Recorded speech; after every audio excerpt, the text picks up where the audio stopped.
എനിക്ക് സഹിക്കാൻ വയ്യാത്ത പെയിനും മൂവ്മെൻറ്റും ഇല്ലാതെ ആയപ്പോൾ എനിക്ക് വീഡിയോ ഒട്ടും തന്നെ ചെയ്യാൻ പറ്റാത്ത ഒരു അവസ്ഥയിലെത്തി. ഹായ് ഗൈസ്, കുറേ ദിവസമായി, ഏകദേശം എനിക്ക് 3 ആഴ്ചയായി കാണും വീഡിയോ ഇട്ടിട്ട്. എന്താ വീഡിയോ ഇല്ലാഞ്ഞെന്ന് ചോദിച്ച ഒത്തിരി പേരുണ്ടായിരുന്നു കേട്ടോ. എന്ത് പറ്റിയെന്ന് അന്വേഷിക്കാനും നിങ്ങളെല്ലാവരും ഉണ്ടായിരുന്നല്ലോ. അതിന് ഒരുപാട് താങ്ക്സ് കേട്ടോ. കുറേ പേര് ചോദിച്ചപ്പോഴും എനിക്ക് അതിന് റിപ്ലൈ ഒന്നും കൊടുക്കാൻ പറ്റിയിട്ടുണ്ടായിരുന്നില്ല. അപ്പോൾ ഞാൻ ഓർത്ത് അതൊരു വീഡിയോ ആയിട്ട് ഇടാമെന്ന്. അപ്പോൾ അത് കാരണമാണ് ഞാനിപ്പോൾ ഈ വീഡിയോ ചെയ്യുന്നത് കേട്ടോ. എൻ്റെ റൈറ്റ് ഹാൻഡ് 5-6 മാസമായിട്ട് ചെറുതായിട്ട് വേദന തുടങ്ങിയിരുന്നു. ഫസ്റ്റിൽ ചെറിയ വേദനയായിരുന്നു, അത് കഴിഞ്ഞപ്പോൾ അത് നല്ല വേദനയായിട്ട് മാറി. ആ വേദന കാരണം പിന്നെ എന്തോ പറ്റിയെന്ന് വെച്ചാൽ മൂവ്മെൻറ്റ് കുറയാൻ തുടങ്ങി.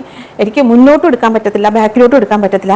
അപ്പോൾ ഈ കഴിഞ്ഞ ഒരു 4-5 മാസമായിട്ട് ഞാൻ ഇട്ട വീഡിയോ വളരെ കഷ്ടപ്പെട്ടാണ് ഞാൻ ഓരോ ഡ്രസ്സ് ഇട്ടിട്ട് നിങ്ങളെ കാണിക്കുന്നതും ഒക്കെ. അതിനൊക്കെ ഒത്തിരി ടൈം എടുത്താണ് ഞാൻ ചെയ്തുകൊണ്ടിരുന്നത്. കാര്യം എനിക്കത് ഡ്രസ്സൊക്കെ ഇടാനോ അല്ലെങ്കിൽ നമുക്കിപ്പോൾ മുടിയൊന്ന് കെട്ടിവെക്കാൻ പോലും പറ്റാത്തൊരവസ്ഥയായിരുന്നു. കാരണം കൈ പുറകിലോട്ടും പോകത്തില്ല, മുന്നോട്ടും പോകാത്ത ഒരു സ്ഥിതിയായിരുന്നു കേട്ടോ. പിന്നെ അതങ്ങ് ഭയങ്കരമായിട്ട് കൂടി കഴിഞ്ഞപ്പോഴാണ് ഞാൻ ശരിക്കും പറഞ്ഞ ഡോക്ടറെ കാണുന്നത്. ആദ്യം ഞാൻ കുറച്ച് ആയുർവേദ ഓയിലൊക്കെ ഇട്ട് നോക്കി. നമ്മളിപ്പോൾ എന്തൊക്കെ നമ്മൾ വീട്ടിൽ ഒത്തിരി ജോലികളൊക്കെ ചെയ്യുമല്ലോ, അപ്പോൾ അതിൽ എങ്ങനെയാണ് ഇത് സംഭവിച്ചതെന്ന് എനിക്ക് അറിയത്തില്ല. പിന്നെ ഫിസിയോയ്ക്ക് പോയി, അങ്ങനെ ഫിസിയോ ചെയ്ത് നോക്കി. 3-4 മാസം വരെ ഞാൻ ഫിസിയോ കണ്ടിന്യൂസ് ആയിട്ട് ചെയ്തുകൊണ്ടിരുന്നു കേട്ടോ. എന്നിട്ടും ഒരു മാറ്റം ഉണ്ടായില്ല. അപ്പോൾ ഞാൻ ഓർത്തു എന്തായാലും ഇത്രയൊക്കെ ആയ സ്ഥിതിക്ക് ഞാൻ എന്തായാലും ഡോക്ടറെ കാണണം എന്നായി. കാരണം എനിക്ക് അത്രയ്ക്കും കൈ മൂവ്മെൻറ്റ് ഭയങ്കര കുറവായിട്ട് വന്നു കേട്ടോ.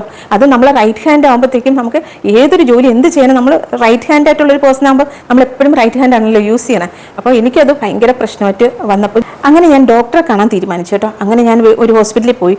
അവർ പറഞ്ഞു കീ ഹോൾ സർജറി ഇത് ചെയ്യേണ്ടി വരും എന്ന് പറഞ്ഞു. അപ്പോൾ നമ്മൾ ഇപ്പോൾ എന്തെങ്കിലും ഒരു കാര്യം വന്നു കഴിഞ്ഞാൽ നമ്മൾ ഒരു ഡോക്ടറെ മാത്രമല്ല, നമ്മളൊരു 2nd, 3rd ഒപ്പീനിയൻ എടുക്കുന്ന എപ്പോഴും എല്ലാ കാര്യത്തിനും നല്ലതാണെന്ന് എനിക്ക് തോന്നിയതുകൊണ്ട് ഞാൻ വേറൊരു ഡോക്ടറെ അടുത്തും പോയി. ഡോക്ടർ MRI എടുക്കാൻ പറഞ്ഞു. MRI എടുത്തപ്പോഴാണ് എനിക്കൊരു മസിൽ ടയർ ഉണ്ടെന്നും അത് എങ്ങനെ സംഭവിച്ചെന്നും എനിക്കറിയത്തില്ല. ഡോക്ടർ എൻ്റെ അടുത്ത് പറഞ്ഞു കീ ഹോൾ സർജറിയുടെ ആവശ്യമില്ല, മാനിപ്പുലേഷൻ ചെയ്താൽ മതി എന്ന് പറഞ്ഞു കേട്ടോ. അങ്ങനെ മാനിപ്പുലേഷൻ എന്ന് പറഞ്ഞാൽ നമുക്കൊരു അനസ്തീഷ്യ തന്നതിന് ശേഷം ഇവരിങ്ങനെ വലിച്ച് നമ്മൾ ആ മൂവ്മെൻറ്റ് ശരിയാക്കി എടുക്കുന്ന കാര്യമാണ്. ട്രിവാൻഡ്രത്തെ പൾസ് ഹോസ്പിറ്റലിൽ ഡോക്ടർ ഷബീർ ബഷീർ ആയിരുന്നു എൻ്റെ ഡോക്ടർ.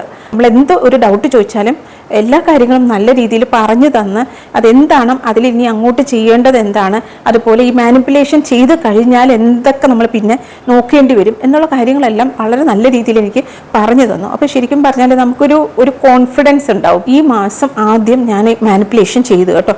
മാനിപ്പുലേഷൻ ചെയ്ത് കഴിഞ്ഞപ്പോൾ ഡോക്ടർ പറഞ്ഞിട്ടുണ്ടായിരുന്നു 1 വീക്ക് അതിൽ പെയിൻ ഉണ്ടാവും എന്നുള്ളത്. അപ്പോൾ അതുപോലെ തന്നെ എനിക്ക് പെയിൻ ഉണ്ടായിരുന്നു. ഫിസിയോയുടെ ഫസ്റ്റ് 1 വീക്കാണ് നമുക്ക് ആ പെയിൻ എന്ന് ഡോക്ടർ നേരത്തെ പറഞ്ഞിട്ടുണ്ടായിരുന്നു. നെക്സ്റ്റ് ഡേ മോർണിംഗ് തൊട്ട് എനിക്ക് ഫിസിയോ അവർ സ്റ്റാർട്ട് ചെയ്തു.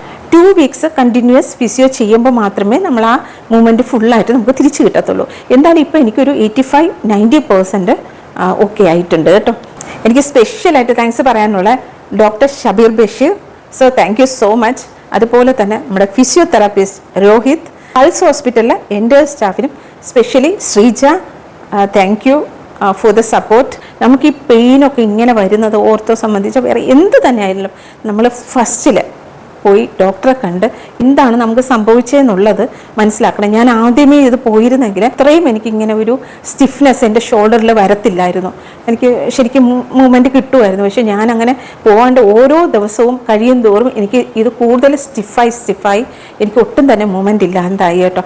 എത്രയും പെട്ടെന്ന് നമ്മൾ വച്ചുകൊണ്ടിരിക്കാണ്ട് പോയി ഡോക്ടറെ കണ്ട് അവരുടെ നിർദ്ദേശപ്രകാരം എന്താണെന്നുള്ള ട്രീറ്റ്മെൻറ്റ് എടുക്കുക കേട്ടോ.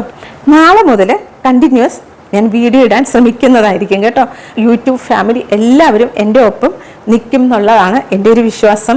എല്ലാവരും ഉണ്ടാവുമല്ലോ അല്ലേ? അപ്പോൾ ഞാൻ വീണ്ടും വരിക ഒരു ബ്രേക്കിന് ശേഷം. നമുക്കിനി അടുത്ത വീഡിയോയിൽ കാണാം. അതുവരെയും എല്ലാവർക്കും thanks for watching. Bye bye, take care.